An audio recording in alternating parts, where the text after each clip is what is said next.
painfully feigned youth, he now aspired to the honours of age. It was his latest, quite vain wish that people should say of him, "Grand old boy." "Been meaning to look you up for a long time. Trouble about a place like this is one's so darned busy. One gets in a groove and loses touch. Doesn't do to lose touch. We limeys have to stick together. You shouldn't hide yourself away, Frank, you old hermit." "I remember a time when you lived not so far away." "Did I?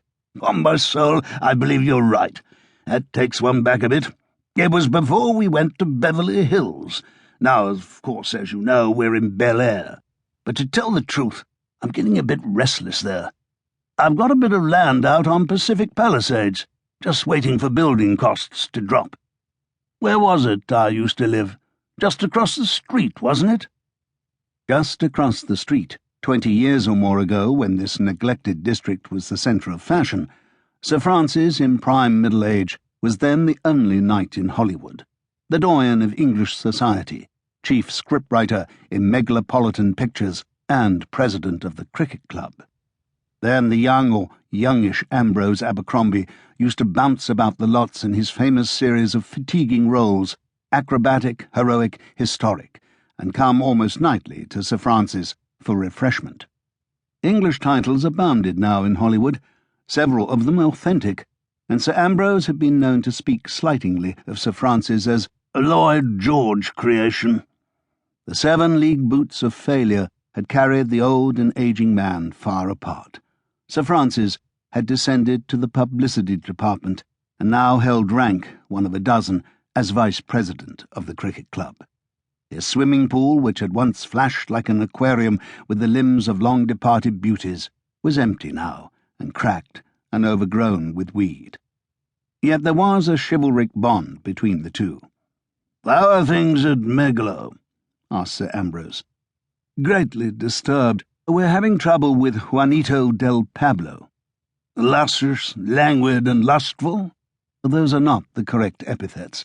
She is, or rather was, surly, lustrous, and sadistic. I should know because I composed the phrase myself. It was a smash hit, as they say, and set a new note in personal publicity. Miss del Pablo had been a particular protégée of mine from the first. I remember the day she arrived. Poor Leo brought her for her eyes. She was called Baby Aronson then, splendid eyes and a fine head of black hair, so Leo made her Spanish. He had most of her nose cut off and sent her to Mexico for 6 weeks to learn flamenco singing. Then he handed her over to me. I named her. I made her an anti-fascist refugee. I said she hated men because of her treatment by Franco's Moors. That was a new angle then. It caught on, and she was really quite good in her way, you know, with a truly horrifying natural scowl. Her legs were never photogenique, but we kept her in long skirts and used an understudy for the lower half in scenes of violence. I was proud of her, and she was good for another 10 years' work at least. And now there's been a change of policy at the top. We're only making healthy films this year to please the League of Decency. So poor Juanita has to start at the beginning again as an Irish Colleen. They've bleached her hair and dyed it vermilion. I told them Colleens were dark, but the Technicolor men insisted. She's working 10 hours a day learning the brogue, and to make it harder for the poor girl, they've pulled all her teeth out. She never had to smile before, and her own set was good enough for a snarl. Now she'll have to laugh roguishly all the time.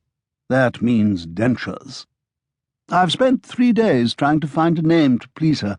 She's turned everything down. Maureen, there are 2 here already. Deirdre, no one could pronounce it. Una sounds Chinese. Bridget, too common. The truth is, she's in a thoroughly nasty temper.